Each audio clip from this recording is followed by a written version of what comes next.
Working capital requirement, working capital কীভাবে বের করে? কারেন্ট অ্যাসেট থেকে কারেন্ট লায়াবিলিটি বিয়োগ করতে হবে। এখন আমরা স্বাভাবিকভাবে অনেক কারেন্ট অ্যাসেট পেতে পারি, অনেক কারেন্ট লায়াবিলিটি পেতে পারি, কিন্তু আমাদের এইখানে যেরকম অঙ্ক আসে সেটা একটা নির্দিষ্ট প্যাটার্নের, এর বাইরে সাধারণত হয় না। এখন এর বাইরে হলেও কারেন্ট অ্যাসেটের ভিতর কারেন্ট অ্যাসেটগুলো নিব, কারেন্ট লায়াবিলিটির ভিতরে কারেন্ট লায়াবিলিটি নিব, কিন্তু কিছু কারেন্ট অ্যাসেট এই অঙ্কগুলোর ক্ষেত্রে সাধারণত আমরা পেয়ে থাকি, অবশ্যই পেয়ে থাকি। সেগুলো কি কি? এই কারেন্ট অ্যাসেটের ভিতর আছে ক্যাশ, এটা আমাদের থাকতেও পারে নাও থাকতে পারে। র material, work in process, finish good, এই তিনটা ইনভেন্টরি। আর আছে ডেটর বা অ্যাকাউন্ট রিসিভেবল, বাকিতে বিক্রয় করলে যে টাকা পাওয়া যায়, এগুলো সবই কারেন্ট অ্যাসেট। এছাড়া যদি কোনো অগ্রিম খরচ থাকে, সাধারণত এই 6টা বিষয়ই থাকে। এর মধ্যে আবার 2 থেকে 5 এই 4টা কারেন্ট অ্যাসেট এই অঙ্কটায় মোটামুটি থাকেই। আর লায়াবিলিটির মধ্যে সাধারণত সর্বোচ্চ 4টা সাধারণত থাকে, বেশি থাকতে পারে কিন্তু সাধারণত 4টা থাকে। এর মধ্যে ক্রেডিটর বা অ্যাকাউন্ট পেয়েবল, ওয়েজ, ওভারহেড, এতটুকু সাধারণত বেশিরভাগ পাওয়া যায়। তাহলে এই তথ্যর আলোকে আমি বলছিলাম গতদিন যে তোমরা বাসায় দেখবা যে কি কি আমাদের কারেন্ট অ্যাসেট কারেন্ট লায়াবিলিটি থাকতে পারে। তাহলে আমরা সর্বোচ্চ কারেন্ট অ্যাসেট এই 6টা, সর্বোচ্চ কারেন্ট লায়াবিলিটি 4টা সম্পর্কে আমরা ধারণা নেব এই অধ্যায়ে, এবং এই কারেন্ট অ্যাসেট এবং কারেন্ট লায়াবিলিটি দ্বারা কিভাবে অঙ্কগুলো করতে হয় সেটা দেখব। মূল কথা, ওয়ার্কিং ক্যাপিটালের সূত্র কি? Current asset minus current liability. তাহলে এই যে আমি দাগ দিলাম কারেন্ট অ্যাসেট, কারেন্ট অ্যাসেট কী কী? প্রথমে আমরা 1 নম্বরে রাখবো ক্যাশ, ক্যাশ থাকলে দেখাবো, না থাকলে দেখাবো না। 2 নম্বরে দেখাবো আমরা র মেটেরিয়াল, র মেটেরিয়াল একটা, এখানে বাকি সব কিছুর একটা ক্যালকুলেশন আছে সেটা আমি বলবো। তারপর আমরা সিরিয়ালে বসাবো ওয়ার্ক ইন প্রসেস, তারপরে বসাবো ফিনিশ গুড। এখন র মেটেরিয়ালটা কি সেইগুলো আসি। র মেটেরিয়াল হচ্ছে তোমার একটা পণ্য উৎপাদন করতে যে কাঁচামালটা প্রয়োজন, সেইটা দ্বারা তুমি পণ্য উৎপাদন করো। উৎপাদন করতে করতে তুমি সেইখানে মাঝামাঝি একটা পর্যায়ে গিয়ে থামতে পারো, তখন আবার কতটুকু পণ্য বা উৎপাদিত পণ্য বা কাঁচামাল আছে সেটা হিসাব করো, আবার পণ্য উৎপাদন হয়ে গেলে তখন হিসাব করো। এই বিভিন্ন পর্যায়ে হিসাব করো। এইটার 3টা ধাপ। প্রথমটা হচ্ছে র মেটেরিয়াল এর স্টক, মানে মজুত পণ্য, র মেটেরিয়ালের মজুত, কতটুকু র মেটেরিয়াল আছে মানে কাঁচামালের মজুদ আছে, সেইটা তোমার একটা সম্পদ।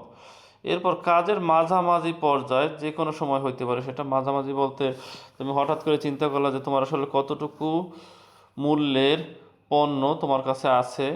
সেটা ধরো একটা যদি খেলনা বানাও, খেলনার গাড়িতে, খেলনা গাড়ি, সেখানে চাকা লাগানো হয়েছে, দরজা লাগানো হয়েছে কিন্তু রং করা হয় না, এই অবস্থায় কী পরিমাণ আছে সেটা কি তখন যে হিসাব করবো সেটা হচ্ছে ওয়ার্ক ইন প্রসেস।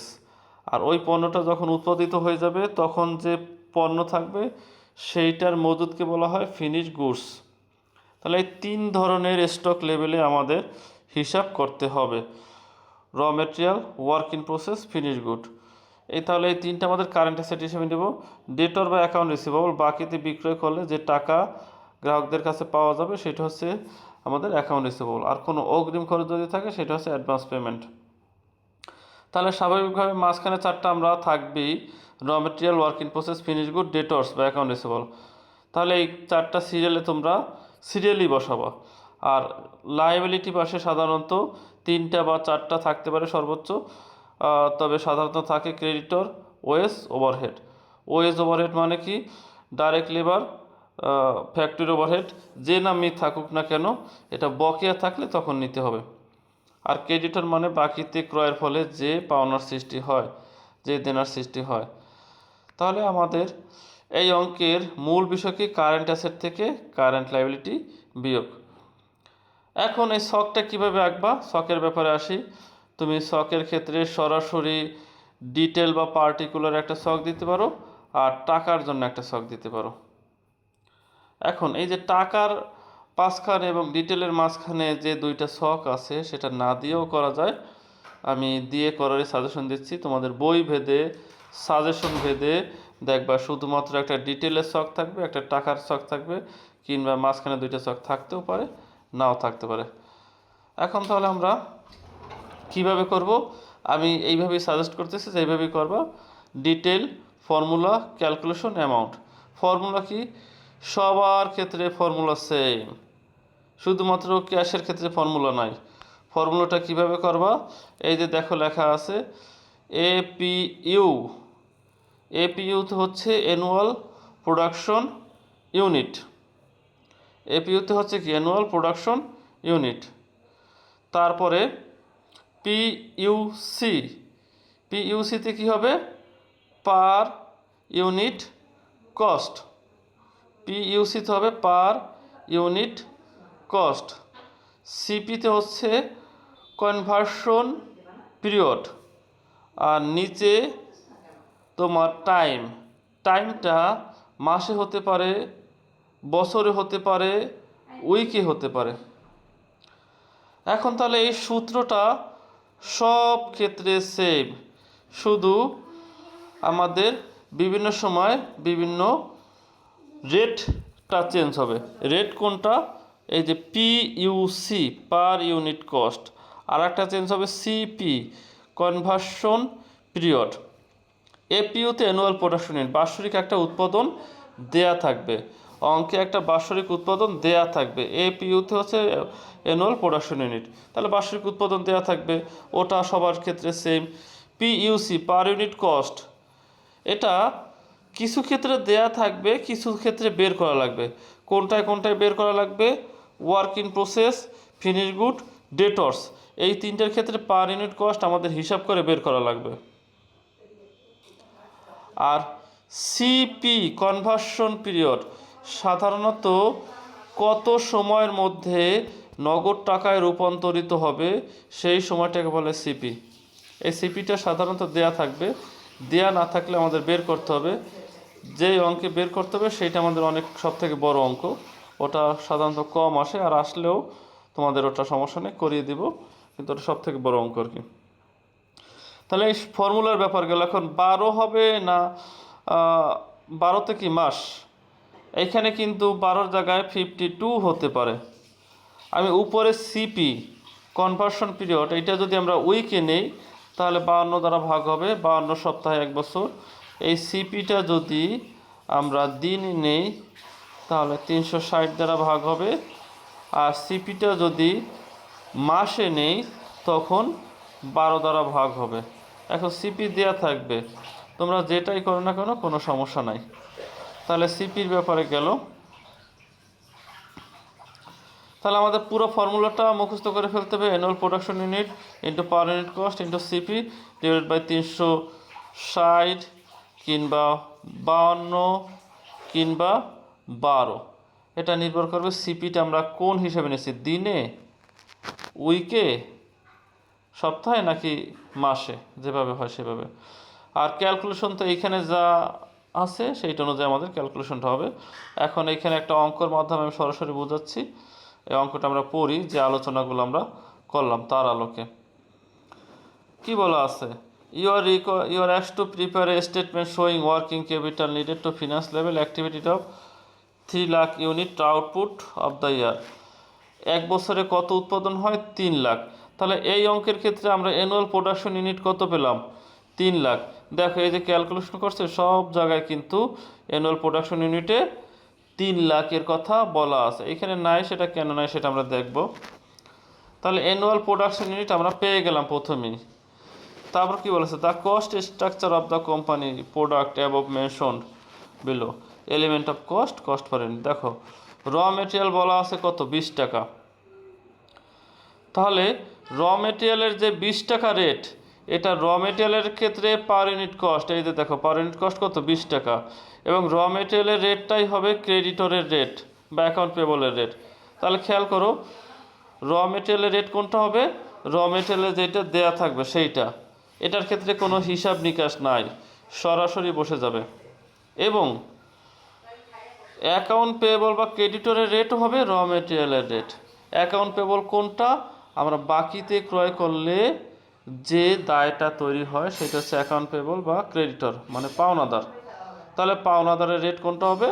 র মেটেরিয়ালের রেট। তাহলে রেট কয়টা জায়গায় যাবে? র মেটেরিয়ালের দুইটা জায়গায়। এই 20 টাকা দুই জায়গায় বসাবো। র মেটেরিয়ালের ক্ষেত্রে পার ইউনিট কস্ট, ক্রেডিটর বা অ্যাকাউন্ট পেয়েবলের ক্ষেত্রে পার ইউনিট কস্ট। এরপর দেওয়া আছে ডাইরেক্ট লেবার। রেট সাধারণত 3টা বা 4টা দেওয়া থাকবে। মূল অঙ্কে 3টা বা 4টা রেট দেওয়া থাকবে, এই অঙ্কে 3টা রেট দেওয়া আছে। ডাইরেক্ট লেবার আছে 5 টাকা। ডাইরেক্ট লেবার এই যে work in process, finish good, debtor, এইগুলো ক্যালকুলেশন যাবে। আর এই যে ওয়েস ক্যালকুলেশনে যাবে। ওয়েস ক্যালকুলেশনে সরাসরি 5 টাকা যাবে। এই যে সরাসরি 5 টাকা এখানে নেওয়ার কথা, কিন্তু কী কারণে নেয় সেটা আমরা অঙ্ক পড়লে বুঝতে পারবো। আর এই 3টা ক্যালকুলেশনে লেবারের রেটটা যাবে। ওভারহেড আছে কত? 15 টাকা। এই 3টা ক্যালকুলেশন ওভারহেড যাবে এবং এইখানে যাবে। এইখানে নেয় নি, সেটার ব্যাপারে আমরা পড়ব, কিন্তু এই দুই জায়গায় যাবে। এদিকের ক্যালকুলেশনে যাবে আর নিচের ওভারহেডের পার ইউনিট কস্ট হিসেবে যাবে। তাহলে আমরা রেটগুলো পড়লাম। রেটের পরে কি আছে? টোটাল কস্ট, এগুলো সব যোগ করলে এটা আমাদের আপাতত কাজ নাই। প্রফিট দেওয়া আছে, এটা কাজ নেই আপাতত। সেলিং প্রাইস, নর্মালি সেলিং প্রাইসের কাজটা সাধারণত থাকে না, তারপর থাকলে সেটা আমরা দেখাই দেব। এরপরে আসি আমাদের পরে কি লেখা আছে। এই তথ্য ফর্মুলা থেকে আমরা কিন্তু অ্যানুয়াল প্রোডাকশন ইউনিট পেলাম, পার ইউনিট কস্ট কয়েকটা পেলাম। শুধু পার ইউনিট কস্ট কোনটা পেনি? ওয়ার্ক ইন প্রসেসেরটা, ফিনিশ গুডেরটা, ডেটরেরটা। এটা আমি বুঝাই দেবো। আমরা পুরো অঙ্কটা শেষ করি আগে, পরে তারপরে। এইখানে দেখো, raw material are hold in stock on an average for 2 month. Raw মেটেরিয়ালটা যেটা আছে সেটা আমাদের গুদামে কয় মাস থাকবে? 2 মাস থাকবে। তাহলে এই 2 মাসটা হচ্ছে সিপি। কার সিপি? এই র মেটেরিয়ালের সিপি। তাহলে আমরা যে প্রথম যে আইটেমটা নিলাম র মেটেরিয়াল, তার সিপি কত পেয়ে গেলাম? এই সিপিটা পেয়ে গেলাম 2 মাস। তাহলে র মেটেরিয়ালের কিন্তু আমরা সবই পেয়ে গেছি। Annual production unit 3 lakh, per unit cost 20 টাকা, আর সিপি কত? 2 মান্থ। যেহেতু 2 মাস দ্বারা গুণ দিচ্ছি, আমরা ভাগ দেবো কি? 12 দ্বারা। এটা ক্যালকুলেশন করলে 10 লাখ হয়। তাহলে র মেটেরিয়াল নিয়ে তো আশা করি কারো কোনো কোশ্চেন থাকবে না। তারপর যদি থাকে মাঝখানেই করতে পারো, আলোচনার মাঝখানে আমি আলোচনা করে যাচ্ছি, কারো কোশ্চেন থাকলে করতে পারো। এরপরে ওয়ার্ক ইন প্রসেসের ব্যাপারে আসি। Work in process will approximately to half a month, 1 মাসের অর্ধেক। তাহলে দেখো, ওয়ার্ক ইন প্রসেসের আমরা টাইমটা পেয়ে গেলাম কত? এই যে 0.5, হাফ মান্থ। এর অ্যানুয়াল প্রোডাকশন ইউনিট কত? 3 লাখ। কিন্তু ওয়ার্ক ইন প্রসেসে আমরা একটা জিনিস পাই নাই, সেইটা কি? ওয়ার্ক ইন প্রসেসে আমরা রেটটা পাই নাই, পার ইউনিট কস্টটা। আমি বলছিলাম এই 3টা রেট ক্যালকুলেশন করে বের করা লাগবে। সেইটা কিভাবে করব? এই 3টা রেট ক্যালকুলেশন করতে র মেটেরিয়াল, লেবার, ওভারহেডের সমন্বয় করতে হবে। কিভাবে করব? আমরা যখন ওয়ার্ক ইন প্রসেস করব, ওয়ার্ক ইন প্রসেস এর রেটটা হবে র মেটেরিয়াল থেকে যে টাকা থাকবে সেইটাই নেব। র মেটেরিয়াল আছে 20 টাকা, আমরা নেব 20 টাকা। লেবার, লেবারে আছে কত? 5 টাকা, আমরা লেবারে নেব অর্ধেক। লেবার যেটা থাকবে তা নেব অর্ধেক। তাহলে 5 টাকার অর্ধেক কত? 2 টাকা 50 পয়সা। আর আছে ওভারহেড, ওভারহেড যা থাকবে তারা আমরা নেব অর্ধেক। ওভারহেড আছে কত? 15 টাকা। 15 টাকার অর্ধেক কত? 60 টাকা 50 পয়সা। তাহলে ওভারহেডে 60 টাকা 50 পয়সা, লেবারের 2 টাকা 50 পয়সা কত? 60 টাকা 50 পয়সা আর 2 টাকা 50 পয়সা মিলে কত হয়? 9 টাকা। আর ওইখানে 9 টাকা না 10 টাকা, 10 টাকা আর হচ্ছে 10 টাকা হয়। আর র মেটেরিয়াল আছে 20 টাকা। মোট কত টাকা তাহলে? 30 টাকা। 30 টাকা। তাহলে দেখো আমাদের এখানে ওয়ার্ক ইন প্রসেসের রেট কিন্তু কত নেওয়া হয়েছে? 30 টাকা। তাহলে আমাদের এই ওয়ার্ক ইন প্রসেসের রেটের ক্ষেত্রে সারমর্মটা কি দাঁড়ালো? সারমর্মটা হচ্ছে এইখানে যে 3টা রেট দেয়া থাকবে, তার থেকে র মেটেরিয়ালটা নেব আমরা 100%, লেবার এবং ওভারহেড নেব 50%। এইটা হচ্ছে ওয়ার্ক ইন প্রসেসের কস্ট পার ইউনিট বা পিইউসি, পার ইউনিট কস্ট নির্ণয়ের সূত্র। এইটা আমরা ওয়ার্কিংয়ে দেখো, আমরা একটু ওয়ার্কিংয়ের পেজটা একটু ঘুরে দেখাই আনি তোমাদের, তাহলে একটু ক্লিয়ার হয়ে যাবে। আমি তো ওইখানে দেখাইলাম। এই দেখো 3 নম্বর ওয়ার্কিংটা দেখো, work in process cost per unit কীভাবে করছে। মেটেরিয়াল যেটা আছে তার 100% 20 টাকা, ডাইরেক্ট লেবার 5 টাকার 50% 2.5 টাকা, ওভারহেড 15 টাকার 50% 60 টাকা 50 পয়সা, মোট কত 30 টাকা। এরপরে আমি বলছিলাম কি মোট 3টা পার ইউনিট কস্ট এইভাবে ক্যালকুলেশন করতে হয়। আর কোনটার করতে হয়, ফিনিশ গুডের করতে হয়, ডেটর বা অ্যাকাউন্ট রিসিভেবলের করতে হয়। ফিনিশ গুডের ক্ষেত্রে 3টা রেট থেকে আমরা 100% নেব, ডেটরের ক্ষেত্রেও তাই। ফিনিশ গুডের ক্ষেত্রে 3টা রেট থেকে 100%, ডেটরের ক্ষেত্রেও তাই।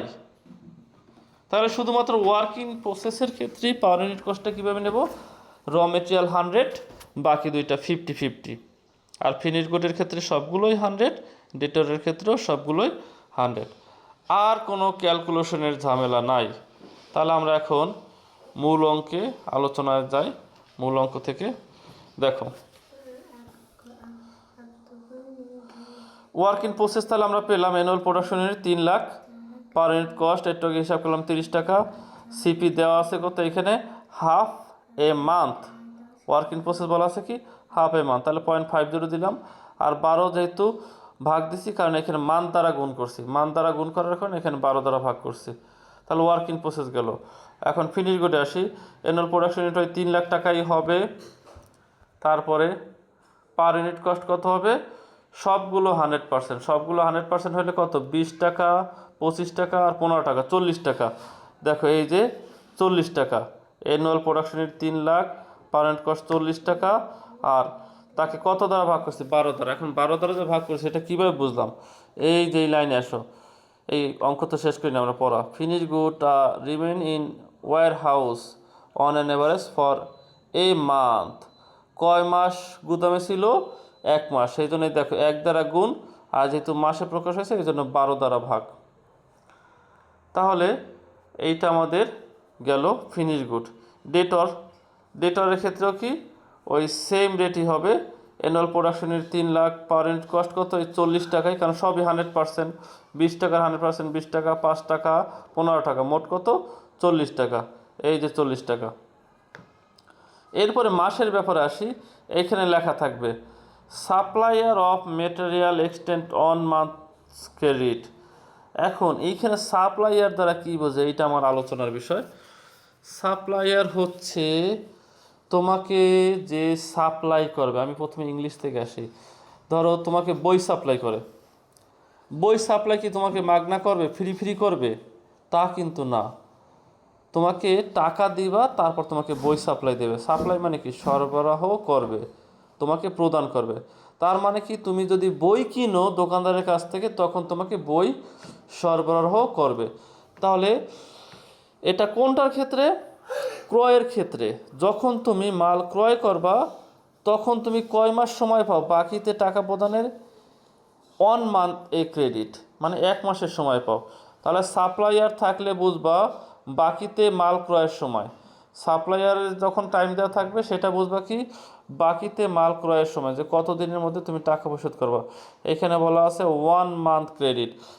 তাহলে এই যে অ্যাকাউন্ট পেয়েবল আছে তার সময় হচ্ছে 1 মাস, এই যে 1 মাস। অ্যাকাউন্ট পেয়েবল বা ক্রেডিটরের সময় কয় মাস, 1 মাস। সেটা কী নামে থাকতে পারে, সাপ্লায়ার।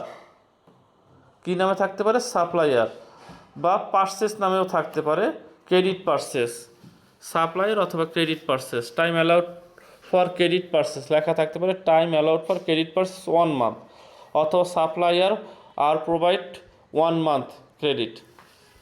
এখন আমরা অ্যাকাউন্ট পেয়েবলটা কীভাবে বসাইলাম, annual production unit 3 lakh, per unit cost কোনটা হবে, র মেটেরিয়ালের কস্ট, র মেটেরিয়াল কস্ট কত 20 টাকা, আর টাইম তো সাপ্লায়ারের 1 মাস, ওই জন্য 12 দ্বারা ভাগ। এখন আমরা আসব পরের লাইনে, 2 month credit allowed to debtors. ডেটরের ক্ষেত্রে কয় মাস সময় দেওয়া হয়েছে, 2 মাস। তাহলে এই যে অ্যাকাউন্ট রিসিভেবল আছে এখানে আমরা কয় মাস ধরবো? 2 মাস ধরবো। দেখো annual production unit 3 lakh, per unit cost সবগুলো 100% হলে 40 টাকা, মাস কিন্তু 2 মাস, 2 দ্বারা গুণ, 12 দ্বারা ভাগ। তাহলে এইখানে কিন্তু তোমাদের আশা করি কোনো সমস্যা নাই। সর্বশেষ অ্যাডভান্স পেমেন্ট আমরা দেখে আছে কি না, 2 মান্থ এটা ক্রেডিট করা হয়েছে। A minimum cash balance 25,000 is expected to maintain. Cash ব্যালেন্সের কথা বলা আছে কত? 25,000। তাহলে আমাদের এইখানে যা তথ্য ছিল সবই বললাম। তাহলে ক্যাশ বসাইলাম আমরা, তারপরে র মেটেরিয়াল আমরা ক্যালকুলেশন করে বসালাম, ওয়ার্ক ইন প্রসেস আমরা 150-50 করে রেট বের করে মাস, কয় মাস পিরিয়ড সিপি সেটা দেখে বসাইলাম। Finish good, annual production unit, per unit cost সবগুলো 100% করে মাস দেখে আমরা বসালাম। ডেটার বা অ্যাকাউন্ট রিসিভেবল তাও একইভাবে বসালাম। অ্যাডভান্স পেমেন্ট নামে আমরা কোনো কিছু পাই নাই, না পাইলে নাই, প্রয়োজনে তুমি 6 নম্বর এন্ট্রি দেবে না, পরীক্ষার হলে 6 নম্বর এন্ট্রি দেওয়ার দরকার নাই, থাকলে দিবা না থাকলে নাই। তাহলে আমাদের এই সাইডটা যোগ করলে হবে টোটাল কারেন্ট অ্যাসেট। সেইখান থেকে কারেন্ট লাইবিলিটি সাধারণত 3টা থাকে। এখন ওয়েজ বা ওভারহেড কেন এই অঙ্কে নেয় নাই? দেখো এই অঙ্কে কিন্তু ওয়েজ বা ওভারহেড নেয় নাই, না নেওয়ার কারণ এইটার কোনো সিপি দেওয়া নাই। Time delay in payment of wage, time delay in payment of overhead এরকম কথা লেখা থাকতে পারে। ওয়েজ বা ওভারহেড সম্পর্কে সময় দেওয়া থাকতে পারে। যদি সময় দেওয়া থাকে তাহলে বুঝবো বাকিতে হয়েছে, আর যদি ওয়েজ বা ওভারহেড সময় দেওয়া না থাকে তাহলে বুঝবো নগদে হয়েছে। সেই জন্য এখানে তোমার কোনো দায় তৈরি হয় নাই। তুমি যদি ওয়েজ, ওয়েজ মানে কি? মজুরি, লেবার মানে মজুরি, মজুরির টাকা যদি তুমি নগদে দাও তাহলে সেখানে তো তোমার আর দায় সৃষ্টি হয় নাই, সেই জন্য যাবে না। ওভারহেড মানে কি? উপরি খরচ, উপরি ব্যয়, উপরি ব্যয় যদি তুমি নগদে পরিশোধ করো তখন কিন্তু তার জন্য দায় হবে না। আর যদি বাকিতে হইতো তাহলে বলতো যে 1 মাস পরে পরিশোধ করবা, 2 মাস পরে পরিশোধ করবা, তখন এইখানে ক্যালকুলেশন হইতো। এখন যেহেতু টাইম দেওয়া নাই, কোনো ক্যালকুলেশনও নাই, ওয়েজও নাই, ওভারহেডও নাই, দুইটাই আমার ফাঁকা যাবে। ঠিক আছে? আর ক্রেডিটর তো কোনটা অনুযায়ী যাবে? র ম্যাটেরিয়ালের রেট অনুযায়ী যাবে। টাইম তো দেওয়াই আছে, সাপ্লাইয়ারের টাইম, ঠিক আছে, ক্রেডিটরের টাইম। তাহলে একটা মাত্র কারেন্ট লাইবিলিটি আছে, যোগ করলে টোটাল কারেন্ট লাইবিলিটি ওই 5 লাখ আছে, 5 লাখই হবে। এরপর কারেন্ট অ্যাসেট যে টোটাল আছে 44 লাখ, সেইখান থেকে কারেন্ট লাইবিলিটি যেটা বের হয়েছে 5 লাখ, সেইটা বাদ দিলে থাকবে কি? Net working capital. এরপরে কখনো কখনো কন্টিনজেন্সি বা মার্জিন রাখতে বলে, সেটা অঙ্কে বলে দেবে, তোমরা এই ফর্মেটেই করবা। যদি মার্জিন রাখতে বলে যোগ করবা, যোগ করলে বের হবে ওয়ার্কিং ক্যাপিটাল রিকোয়ারমেন্ট। এখন এই অঙ্কটা আমরা যে আলাপ করলাম, এইখানে কার কি ধরনের চ্যালেঞ্জ বা সমস্যা মনে করতেছো আমাকে বলো, আমি আবার আর একটা অঙ্ক আলোচনা করব সেম টাইপেরই। স্যার এইখান থেকে বুঝি নাই, এইখান থেকে সমস্যা হইতে পারে, বা স্যার এইটা এরকম কেন, যে কোনো ধরনের কোশ্চেন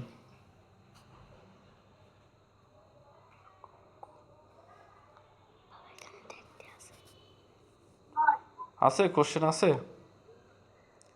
কোশ্চেন তো এখন নাই, কিন্তু বাসায় করলে তখন হয়তো কোশ্চেন বের হইতে পারে। অঙ্ক তো আসলে তোমরা আগে করছো বা করো নাই, তোমরা ক্লাসে বসছিলে তেমন একটা করা হয় নাই, কিন্তু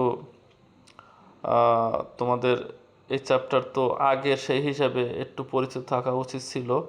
তারপরও কঠিন তো না, সহজ, ঝামেলা নাই কোনো। আফরিনকে এই চ্যাপ্টার করছিলা তোমাদের থার্ড ইয়ারে থাকতে, ম্যানেজমেন্ট এসে ফিনান্সে? জি স্যার, থার্ড ইয়ার তো করা হয়েছে এটা। ও, তাহলে তো মোটামুটি পারো নাকি? এটা সম্পর্কে তো একটু ধারণা আছে। হ্যাঁ, আচ্ছা কিছুটা আচ্ছা আবার ভুলে গেছে তো ওইটা আবার।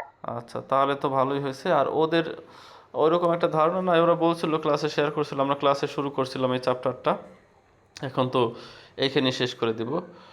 আর ক্লাসে তো আগামীকালকে ক্লাসে হইলে অন্য বিষয় নিয়ে আলোচনা করব আমরা। তাহলে আমরা পরবর্তী অঙ্কে যাই, যেহেতু কারো কোশ্চেন নাই। 7 নম্বর অঙ্ক গেল। আচ্ছা, সিরিয়ালি যাই, 8 নম্বর অঙ্কে যাই। দেখো এখন আমরা তাহলে বুঝতে পারলাম এই অঙ্কের সারমর্মটা কি। সারমর্ম হচ্ছে কিছু কারেন্ট অ্যাসেট থাকবে, কারেন্ট অ্যাসেট থেকে আমরা কিছু কারেন্ট লাইবিলিটি বাদ দেবো, আসবে কি নেট ওয়ার্কিং ক্যাপিটাল, তার সাথে কন্টিনজেন্সি বা মার্জিন যোগ করব, আসবে ওয়ার্কিং ক্যাপিটাল রিকোয়ারমেন্ট। এখন কারেন্ট অ্যাসেটগুলো কি কি? সাধারণত ক্যাশ থাকলে থাকতেও পারে, নাও থাকতে পারে। এরপরে সিরিয়ালগুলো কি? র material, work in process, finish good, debtors, এইগুলো থাকবে। এরপরে অ্যাডভান্স পেমেন্ট থাকতেও পারে, নাও থাকতে পারে। এগুলো সব যোগ করলে হবে টোটাল কারেন্ট অ্যাসেট। সেইখান থেকে বাদ দিবা কি কারেন্ট লাইবিলিটি। সাধারণত 3টা থাকে, 4টা থাকতে পারে। 3টা কি কি? ক্রেডিটর বা অ্যাকাউন্টস পেয়েবল, অ্যাক্রুড বা ডেফার্ড ওয়েস, অ্যাক্রুড বা ডেফার্ড ওভারহেড। আর একটা থাকতে পারে অ্যাক্রুড আদার এক্সপেন্সেস, যদি থাকে নিবা, না থাকলে দরকার নেই। টোটাল কারেন্ট লাইবিলিটি বাদ দিলে হবে কি? টোটাল কারেন্ট লাইবিলিটি থাকলে সেগুলো যোগ করে বাদ দিবা, হবে কি working capital, net working capital, তার সাথে কন্টিনজেন্সি বা মার্জিন। সেটা অঙ্কে বলা থাকবে, 2 রকমে করা হইতে পারে কন্টিনজেন্সি বা মার্জিন, সেটা সামনে বলে দেবো। গ্রোস বা নেটের উপরে সহজ বিষয়, এগুলো আগে করছো। তাহলে এই গেল কারেন্ট অ্যাসেট থেকে কারেন্ট লাইবিলিটি বাদ। কারেন্ট অ্যাসেট কী কী সেটা আমরা জানি, কারেন্ট লাইবিলিটি জানি। এখন কারেন্ট অ্যাসেট এর ক্ষেত্রে কোনটার রেট আমাদের সরাসরি দেওয়া থাকে না? Work in process, finish good, debtors. এই 3টা রেট আমরা কীভাবে বের করব? ওয়ার্ক ইন প্রসেসের ক্ষেত্রে যে রেট দেওয়া থাকে, র মেটেরিয়ালের রেট থেকে নেব 100%, লেবার ওভারহেডের রেট থেকে নেব 50%। আর ফিনিশ গুড ডেটরের ক্ষেত্রে সবগুলো রেট থেকে আমরা 100% নেব। আর সূত্র কি? প্রতিটা ক্যালকুলেশনের জন্য প্রতিটা ক্যালকুলেশন সূত্র হচ্ছে annual production unit into per unit cost into CP divided by কি? 12 হইতে পারে, 52 হইতে পারে, 360 হইতে পারে। এটা তোমাদের উপর যে তুমি উপরে সিপিটা কি হিসেবে নিয়েছো। তাহলে আমরা 8 নম্বর অঙ্কটা পড়ি। এখানে আমাদের তাহলে অ্যানুয়াল প্রোডাকশন ইউনিট প্রথমেই দেওয়া আছে অঙ্কে, দেখো কত? 15,600 ইউনিট অ্যানুয়াল প্রোডাকশন ইউনিট পেয়ে গেলাম। APU, annual production unit. তারপরে আমাদের কি তথ্য দেওয়া আছে? কিছু কোশ্চেন, কেউ কোনো কোশ্চেন করতেছো নাকি? কেউ কিছু বললো? আমি বুঝিনি। আচ্ছা দেখো, র মেটেরিয়াল আছে কত? 5 টাকা করে। র মেটেরিয়ালের রেট কয় জায়গায় যায়? 2 জায়গায় যাবে। এক যাবে র মেটেরিয়াল নির্ণয়ে অ্যাসেট পাশে, আর যাবে ক্রেডিটর বা অ্যাকাউন্টস পেয়েবল নির্ণয়ে কারেন্ট লাইবিলিটিতে। তাহলে 2 জায়গায় র মেটেরিয়ালের রেট সরাসরি নেব। আর 3 জায়গায় যে আমাদের ক্যালকুলেশন আছে, work in process, finish good, account receivable, এই 3টার ক্যালকুলেশনে 100% নেব।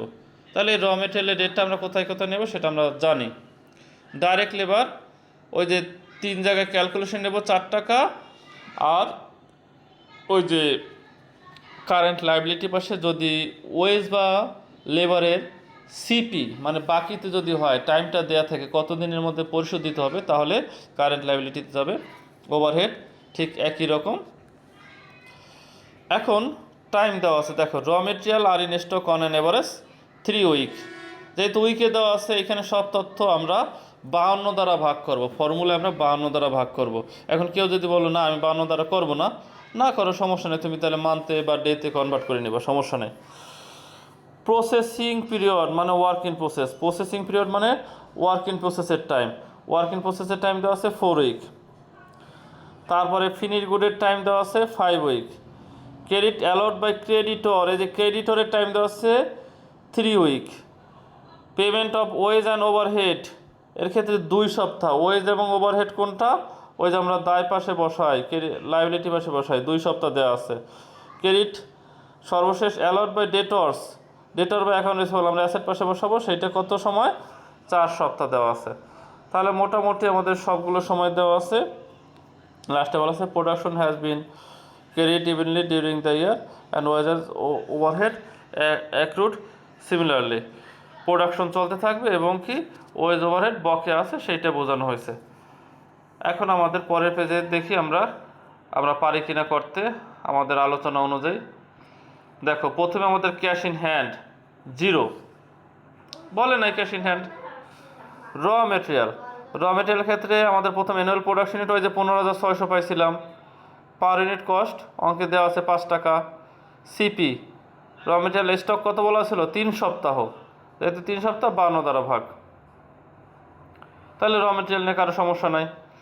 তারপরে work in process, annual production তো সেই 15,600, আর এই অঙ্কের সবগুলোতেই 52 দ্বারা ভাগ, সবগুলোতেই 52 দ্বারা ভাগ, তাহলে এই জন্য আমাদের এই অঙ্কে নিয়ে কোনো ঝামেলা নেই, সবগুলোই 52 দ্বারা ভাগ। এখন ওয়ার্ক ইন প্রসেসের রেটটা কীভাবে যেন বলছিলাম? মেটেরিয়াল থেকে 100%, লেবার ওভারহেড থেকে 50%। আমরা একটু রেটগুলো দেখে আসি আবার। এই যে দেখো, র মেটেরিয়াল কত আছে?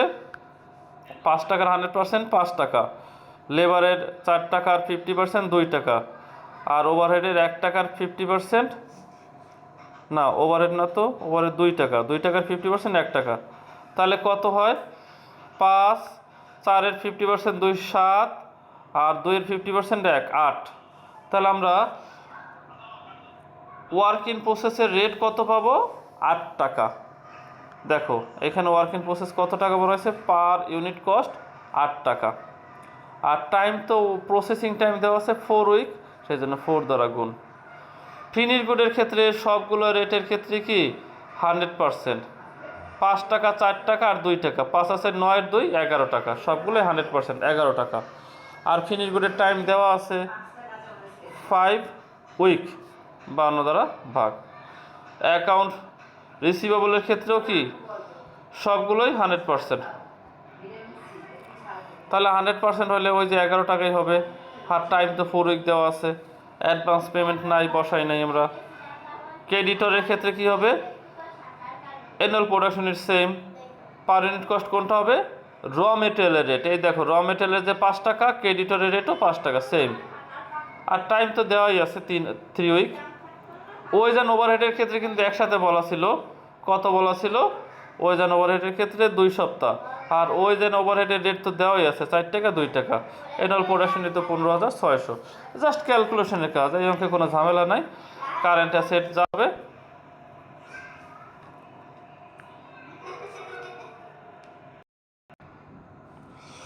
দেখো তাহলে আমাদের কারেন্ট অ্যাসেট থেকে কারেন্ট লায়াবিলিটি বাদ দিলে হবে কি?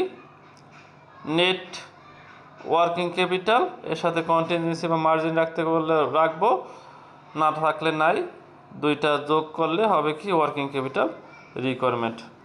তাহলে আমরা 2টা অঙ্ক দেখলাম, 2টা অঙ্কে আশা করি এখানে 2টাই সহজ অঙ্ক, কারো কোনো সমস্যা হওয়ার কথা না। এইখানে এই অঙ্কটা একটু দেখি, 9 নম্বর অঙ্কটা। 9 নম্বর অঙ্কে কি বলা আছে? সেম অঙ্কই দেখো, অ্যানুয়াল সেলস এস্টিমেটেড টাকা 60,000। এখন অ্যানুয়াল সেলসের ক্ষেত্রে বলা থাকতে পারে যা প্রোডাকশন করে তাই সেলস করে, সেইটা বলা থাকতে পারে। আর যদি কোনো কিছু বলা না থাকে তাহলে 60,000 কি আমরা অ্যানুয়াল প্রোডাকশন ইউনিট হিসেবে ধরবো। কোনো কারণে যদি প্রোডাকশন ইউনিট আলাদা থাকে তাহলে তো আলাদাটা ধরবো, আর না হলে সেলস ইউনিটটাই হবে অ্যানুয়াল প্রোডাকশন ইউনিট। তাহলে আমাদের অ্যানুয়াল প্রোডাকশন ইউনিট এই অঙ্কে 60,000। তারপরে আমরা দেখি পরবর্তী লাইন কী বলা আছে। এই যে 3টা রেট দেওয়া আছে, মেটেরিয়াল, লেবার, ওভারহেড। ওভারহেডের ক্ষেত্রে লেখছে এক্সপেন্স, কোনো সমস্যা নেই, এক্সপেন্স লেখুক। এইখানে দেখো customer are given 2 month credit. Customer কারা? যাদের কাছে আমরা বিক্রয় করছি। কাস্টমার কারা? যাদের কাছে আমরা বিক্রয় করছি। বাকিতে বিক্রয় করলে দেনাদারের সৃষ্টি হয়, তাহলে দেনাদারের টাইম, অ্যাকাউন্ট রিসিভেবলের টাইম হচ্ছে 2 month. Customer are given 2 month. তাহলে কাস্টমার লেখা থাকলে, ডেটর বা অ্যাকাউন্ট রিসিভেবল লেখা থাকলে, সেলসের টাইম দেওয়া থাকলে, সেইটা বুঝবো হচ্ছে অ্যাকাউন্ট রিসিভেবলের টাইম। কাস্টমার বা সেলসের অ্যামাউন্ট হচ্ছে অ্যাকাউন্ট রিসিভেবলের টাইম, যে টাইমটা দেওয়া থাকবে। তাহলে এইখানে কাস্টমার আর গিভেন 2 মান্থ বলতে কি, অ্যাকাউন্ট রিসিভেবলের ক্ষেত্রে সিপি কনভার্সন পিরিয়ড 2 মান্থ, মানে 2 মাসের মধ্যে গড়ে আমরা টাকাটা পাই। আর এইখানে দেখছি 1 month credit obtained from supplier. সাপ্লায়ারের ক্ষেত্রে কারা? অ্যাকাউন্টস পেয়েবলের ক্ষেত্রে বা ক্রেডিটরের ক্ষেত্রে কত সময়? 1 মান্থ। তাহলে এটা যাবে কোথায়? কারেন্ট লায়াবিলিটির ক্ষেত্রে ক্রেডিটরের সিপি। এরপরে আসি আমরা 1 month সাপ্লাই অফ র মেটেরিয়ালের ক্ষেত্রে কত 1 মাস এবং 15 days ফিনিশ গুড আর কেপ্ট, ফিনিশ গুডের ক্ষেত্রে 15 days। তাহলে এইগুলো আমরা অলরেডি চিনি। The production cycle is 15 days and material are in issued at the commencement of each production cycle. তাহলে মেটেরিয়ালের ক্ষেত্রে কি বলছে, the production cycle is 15 days, কত দিনের মধ্যে এই প্রোডাকশনটা রূপান্তরিত হয়? 15 দিনে। 15 দিনে যদি রূপান্তরিত হয় তার মানে এটা হচ্ছে প্রসেসিং টাইম। 15 days মানে কি অর্ধেক মাস বা 2 সপ্তাহ, যেভাবে রূপান্তর করা লাগে সেভাবে করবো। মাস হলে মাস আর উইক হলে উইক। এই যে এই 6 নম্বর সমন্বয়টার জন্য এই অঙ্কটা আমার আলোচনা করা। A cash balance equivalent 1/3 of the average of the working capital economy is kept for contingencies. সঞ্চিত হিসেবে কতটুকু রাখতে হবে? 3/1 ওই যে আমরা শেষে যেই অংশটা যোগ করি সেইটা হয়েছে এটা। কতটুকু রাখতে হবে? 1/3। তাহলে দেখো এইখানে শুধু ক্যালকুলেশনটা দেখলেই হবে, আর কোনো বাড়তি ঝামেলা নাই। এই দেখো এইখানে কারেন্ট অ্যাসেট থেকে কারেন্ট লাইবিলিটি বাদ দিলে কত? 3,16,875। 3,16,875 কীভাবে হয়েছে? কারেন্ট অ্যাসেট থেকে কারেন্ট লাইবিলিটি বাদ দিলে 3,16,875 আসে, তার 3/1 3/1 মানে 33.33%। সেইভাবে করছে, তোমরা সরাসরি 3/1 লিখলেও হবে। এইটা কি কন্টিনজেন্সি বা মার্জিন হিসেবে যোগ হবে। তাহলে এর আগের অঙ্কগুলোতে এইটা ছিল না, ওই জন্য 0 যোগ করছে। এইবার চাওয়া হয়েছে, এই জন্য যতটুকু চাওয়া হয়েছে ততটুকু যোগ করছে। এইটা আবার অন্যভাবে চাইতে পারে, অন নেট ওয়ার্কিং ক্যাপিটাল, সেই টাইপের অঙ্ক আসলো আমরা দেখতে পারবো। তাহলে এই অঙ্ক নিয়ে আশা করি তোমাদের বাড়তি সমস্যা হবে না। তোমাদের তাহলে এই 10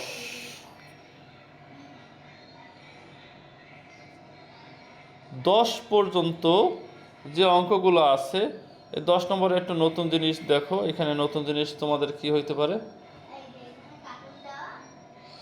এইখানে দেখো রেট আছে কয়টা? 4টা রেট। আমরা জানি যে এইখানে সাধারণত এর আগে 3টা রেট পেয়েছি। কয়টা রেট পেয়েছি? 3টা। কিন্তু এখন রেট কয়টা? 4টা।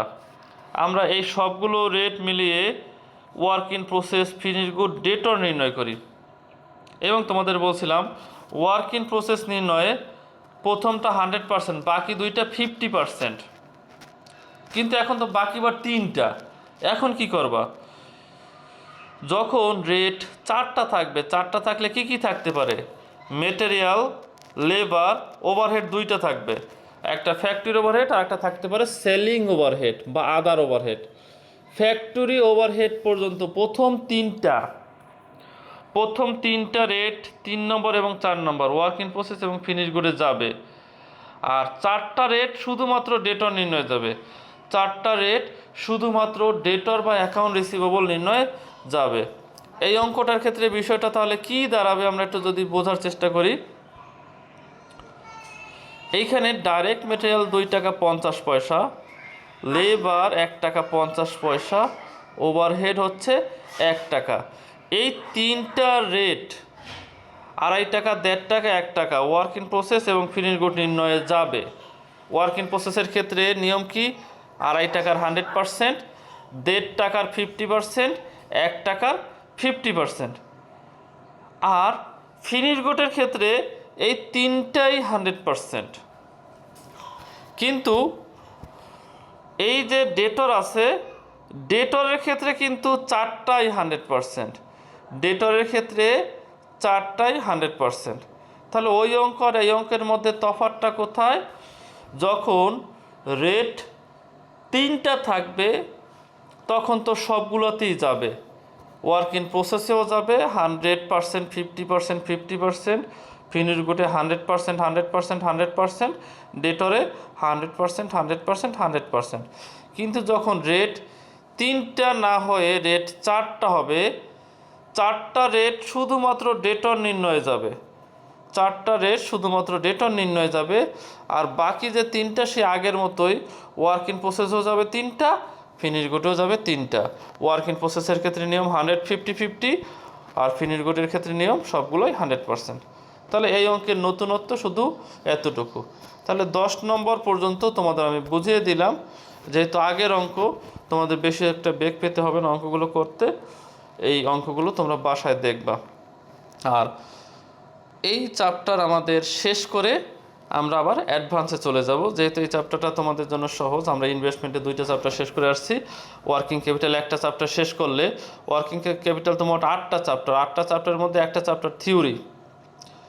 আর এই চ্যাপ্টারটা শেষ হলে দেখবা যে তোমাদের ভালো একটা অংশ শেষ হয়ে যাবে। 6টা চ্যাপ্টার ম্যাথ থাকবে, ওয়ার্কিং ক্যাপিটাল এবং অ্যাকাউন্টিং থিওরি, এবং ইনভেস্টমেন্টে অনেক থিওরি আসে। মানে তোমরা যে অঙ্ক দিয়ে অ্যান্সার করবা 100%, সেটা সম্ভব হওয়ার সম্ভাবনা খুব কম। দেখা যায় থিওরি প্লাস ম্যাথ মিলিয়ে তোমাদের অ্যান্সার করা লাগবে। তোমরা হয়তো সর্বোচ্চ 4টা-5টা ম্যাথ অ্যান্সার করতে পারবা পার্ট সিতে, পার্ট বিতে, কিন্তু থিওরির সাহায্য নেওয়া লাগতে পারে। আর অ্যাডভান্সের ক্ষেত্রে তোমরা সব অঙ্ক করবা আশা করি। তাহলে তোমাদের বাড়ি কাজ হচ্ছে 10 পর্যন্ত। আমরা হয়তো আর একটা বা 2টা ক্লাস নিলে, 1.5 ক্লাস নিলে অথবা 2টা ক্লাস নিলে সর্বোচ্চ এই চ্যাপ্টার শেষ হয়ে যাবে, যদি তোমরা বাড়ির কাজ করো।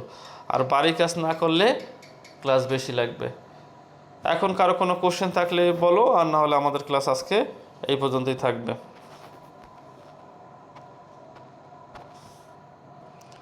যে কোনো ব্যাপারে কোয়েরি আছে কিনা, কোনো ব্যাপারে জানার আছে কিনা। আর কালকে তো তোমাদের সাথে ক্লাস আছে কলেজে সরাসরি, তখন তো ক্লাসে দেখা হবে। আর আফরিন চাইলে ক্লাসে আসতে পারো ওদের সাথে, যেহেতু তোমাদের বাড়ি এদিকে, সমস্যা নাই।